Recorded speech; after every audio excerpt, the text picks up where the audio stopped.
Сәлеметсіздер ме көрермендер? Бүгін сіздермен «Последний человек на земле» сериалының 3-ші сезонының 1-ші, 2-ші, 3-ші серияларына шоу жасаймыз. Кейіпкерлеріміз Яхта мен қарулы адамдардың келгенін көріп, күттері дірілдеп, истерикаға беріліп, ары-бері не істейміз деп жүгіре бастайды. Олардың ішінде еркек тек бір адам екен, ол Мелисса. Қыз қорықпай, қаруды алып, әлгілерге тойтарыс бермек болады. Ал мына жақтағы қыздар еки, мама деп көлікке мініп тайып қалу амалын істеп жүр. Үш еркек үйге кіреді. Машинаға мініп қаша алмай қалған байқұстар болса, тығылмаша ойнап диванның артында үндемей отыр. Үй тып-тыныш болып қалады. Тот сол жерде өзің жоғалған кілтін көріп қалып еді, алайын десе, кілттегі қуыршақ көтін жыртып айқайлап жібереді. Жал болғанда жағдайлар шынымен де көт болып кетеді. Өйткені сол арада әлгілердің біреуі бақ етіп шыға салады. Үй қожайындары қолдарында ойыншық заттар тұрғанына қарамастан, қарақшыларға қарама-қарсы тұрып алып бақырып, сен таста, мен таста деп салғыласып тұрып алады. Кенеттен арғы жақтан қарулы қатынды көреміз. Мелисса қорып кетіңдер деп қаруын дәлдеп у-шу арасында үркіп біреуіне оқ атып қалады. Байғұс еркек жерге құлап бас киімін шешіп, көкем-ау, біз жақсы ниетпен келген едік қой деп жанып о дүниеге аттанады. Желеу кезінде Тот тыныш мәйітті арғы дүниеге аттандыру орнына қарқылдаған даусымен тіптен орынсыз ән шырқайды. Артынша танысу сәт түсіп, арнайы костюмдегі еркектің аты Патрик екенін білеміз. Ал қасындағы қазаққа ұқсайтын еркек Льюис. Ол менің мамандығым хирург дей салып еді, екіқабат әйелдер қуанып кетеді. Еркек жо, мен ағаш хирургім деп болашақ аналардың көңіл күйлерін түсіріп жібереді. Патрикке де дәл сол сауал қойылады. Ол аппақ көлікке отырып алып, балмұздақ тарататын едім. Ал үстімдегіні өлсем де шешпеймін. Билік бізді әдейі өлтіру үшін вирус ойлап тапты. Қазір міне теңізден келдім деп өмірін қысқаша баяндап береді. Қонақтардан бөлектеніп, Тендиден басқасының барлығы Патрикке күмәнмен қарап, оны қоспай қойық дейді. Бірақ түбінде бәрібір де екеуін өз қауымдастығына қабылдайды. Жолай әлгі екеуі жеке қалып, Пэт Льюиске бұрын болған бәрін ұмыт. Бұл жерден жаңа өмір бастаймыз деп сықи көзді ойландырып қоясыздар. Ішке кіріп Тендиге өз қолымен тіккен джинсын сыйлап, барлығына осындай тігіп берсем, олар мені ұнатып қалатын шығар деп уайымын білдіреді. Тенди әйеліне келбеді, бұл қатынның ойлап таппайтыны жоқ. Қас жоқ күйеуіне өтірік қас жабыстырғызады. Міне Тенди өзінің шынайы кейпі сайқ-мазаққа ұқсап қалады.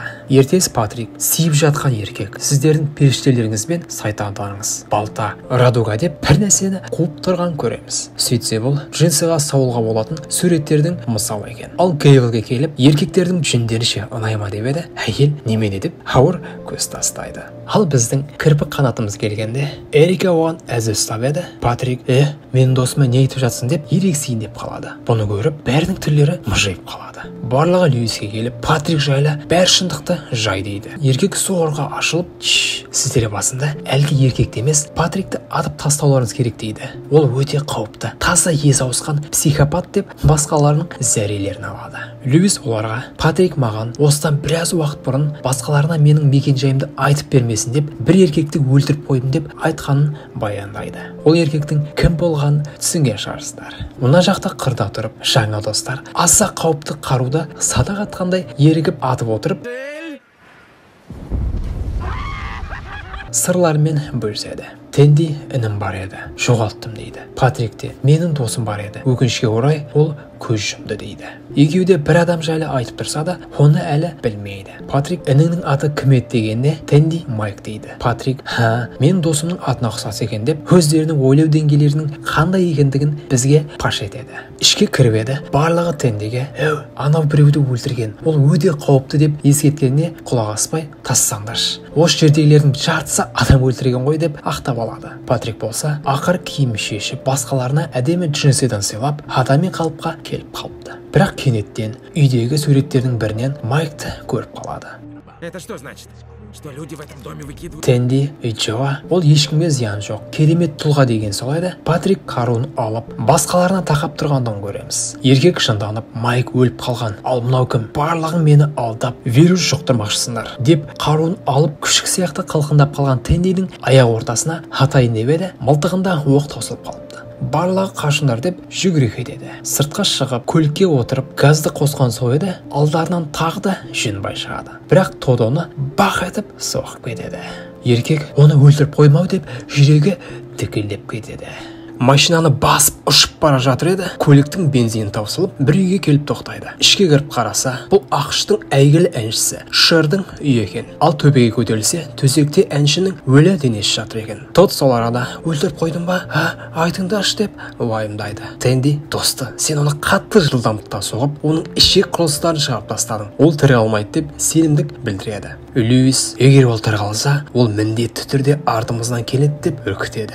Пауза жасап, Кэрол келіп, күйеуіне оның эмоциясын білдіретін қастарын жабыстырып береді. Тенди шығып, ал мақұл, мен барып, оны тексеріп келмесем, іс бітпейтін сияқты ғой деп жыртыла бастайды. Оған қоса білесіңдер, мен маскировканың қас шебермін. Анан қарасай деп өзі гүлдің артына 7 жасар бала сияқты тығылып қалмақшы болады. Түнде қалаға оралып, қасында тағы да адамдар бар сияқты көрсету үшін қуыршақ адамдар жасап алып, Пэттің денесіне жаймен жақындайды. Түртіп көреді.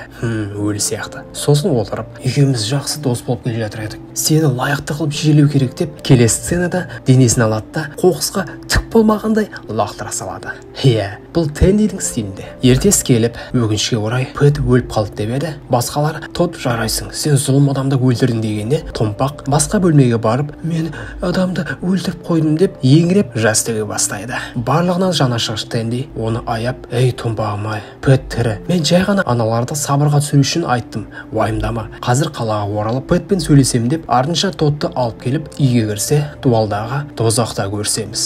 Барлығында жермен жексен қыламын деген тәрізді жазуларды көреміз. Столдағы жанып тұрған хош иісті таяқшаларға келіп, жақын арада жанған. Ол әлі осында шығар деп детектив режимін қосады. Бірақ бұның барлығын кім істеген іштей сезген шығарсыздар. Басқаларына келіп, үйге оралуға әлі ерте. Іші қоқыс-моқыс деп алдамақшы еді. Топтың мүшелері, қош, ораламыз деп пландарын бұзады. Тот шыдай алмай, Тенди, оларға барлық шындықты айта салшы деп, Томпақтың өзі ақиқатты ашып береді. Тенди басқаларына қарап, ол өлі деп сыбырлап, Тотқа қарап, ол тірі деп, ақыры оны тірі деп жариялап, басқаларын истерикаға салады. Гейл сыртта жүрген Мелисса келіп, жаңалықты айтып, сен жақында ғана адамды өлтірдің. Бәрі норм ба деп сұрайды. Қыз, жаным, уайымдамай қой деп бет бермей кетіп қалады. Тенди әйеліне келіп, барлық шындықты айтып береді. Кэрол, жаным сол, былай істейік деп планын айтып береді. Келесі кадрда сыртта дүріп ұстап айдалада Тендидің қуыршақ Пэтке барып, оның өлтірмекші болған жұртқа жар салып айқайлайды. Барлығы не болды деп басып келіп, Кэролдың тағы да күйеуінің әрекеттерін бір қаһарман, супермендей қылып сипаттап жатқан көріп,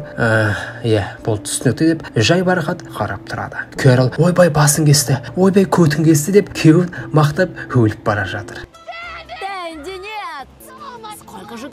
Келген соң, бұл көріністен ығыр шыққан Льюис келіп, көп сөйлемей, аузыңды жап та, не болды, айтып бер деп безірейіп қалады. Тенди беріліп, шындықты айтып береді. Томпағымыз тағы да шетке барып, деп егіре бастайды. Тенди неге бұлай істеген айтып, Тот оған риза болып, барлығы сезімге беріліп, бірін-бірі құшақта болады. Үйге қайтып, Тенди өзінің жазуларын бір музейге экскурсия жасағандай, мынандай мақсатпен жасадым, анандай деп сипаттап жүреді. Эрика сол арада неге басында осы үйге келіп, Тотқа Пэтті өлтірген мен деп өтірік айта салмадым деп ойландырып қояды. Кэрол терезеге қарап, халайық әлгі яқта қайда жоғалып кеткен деп сауал қояды. Тендидің көзі шығып кетіп, Пэтті тастап кеткен қоқысқа жүгіріп келіп еді, еркек жоқ болып шығады. Тексерсе, жерде қанды көреді. Артынан ерсе, іс жағаға алып барады. Күмән жоқ, еркек яқтаға мініп айдап кеткен тәрізді. Смотрите, вот же он! Не удержался. Барлығы енді ол қайта келмес деген ой түйінге келіп тарап кетеді. Кейінде сыртта жер тасада отқан Эрикаға Льюис келіп жылы әңгімелеседі. Кешке барлығы ас ішіп отырғанда бір маскалы адам атып кіреді. Кім екен деп қорықпай-ақ қойыңыздар. Бұл біздің сайқымазағымыз. Кэрол да өзінің өнерін көрсетіп, әлгі өлесің, пөлесіңдер деген жазуларды өшірмей, оларды қалай сәндегендігін көрсетіп, әбден мақтанып алады. Тотты қалыспай, Тенди досым-ай, кеткен керемет жансың деп жағымпазданып қоя қоймайды. Оны жақтырмай жүрген Льюис те оның айтқан әрбір сөзінен қосылып, үйді қорғауға қатысты да сабақ алуға келіседі. Бір-біріне қарама-қарсы тұрып, қолына электрошок алып, қане, маған өлтіретіндей кейіппен келші деп еді. Сықай көз, маған алып жүрмейсің ба дегеніне Тенди, жоға, ал кел дейді. Льюис бет жасап алып жақындап еді. Тенди өзінің стилінде байқаусызда еркекке электрошок атып жібереді. Тенди, еш нәрсе етпейді, кеттік тамақтан болайық деп Льюистің қанын ішеді. Келіншегіне келіп, Льюиске қалай дос болайық деп сөз айтсам болады деп сызылып қалады. Олардың сигнализациясы дұрыс істемей жатқандықтан Мелисса үйдің әр бұрышына балта қойып қойды. Керек болса алып адамды бөлшектеп тастауға болады деп басқаларын үркіте бастайды. Ертесі Тэнди Льюисті шақырып дос болайықшы деп сөз салмақшы болып, тіке айтуға ұялып, қуып кеткен бір ертегі баяндай бастайды. Ал басқалар екеуіне айдаладан қарап тұр. Еркек ақыры дос болуға келіскен соң Тэнди топ лақтырып қалып еді, жері бұрқ етіп атылып кетеді. Сөйтсе Мелисса жағаға миналар қойып қойған екен. Льюис тағы да халқым-ау, біз неге бұл жерден кетіп қалмаймыз? Әлемнің қалаған жерінде тұра аламыз дегеніне Тэнди барлығын жүрегін жібіткен сөз айтып қалуға көндіреді. Кешкі аста барлығы үнсөзсіз отырып, көрпелеріне жатқанда да көздерін ілмей қорқып жатады. Ақыр дауыс естіліп, сыртта бір нәрсе атылғандай болады. Бәрі атып шығады. Льюис шығып қалады. Үркен Эрика оған балта лақтырып жол болып тимей қалады. Ал сыртта Мелисса жын-ұрғандай көзімен өзі атыс жасап жүр. Сөйтсе ешкім келмеген екен. Жай ғана толқын миналарға тиіп, олар атылып, ал атылыс көліктердің сигнализациясын қосқан екен. Барлығы жоқ. Бұлай өмір сүре алмаймыз. Ертең таң атысымен бұл жерден тайып қаламыз деп шешеді. Азанда киім жарақтарын алып, қайтыс болғандармен қоштасып, ақыры жолға шығады. Достар, келесі бөлімін көргілеріңіз келсе, менің инстаграмдағы Байыз Films каналыма тіркеліп 500 адамға жеткізіп тастайық.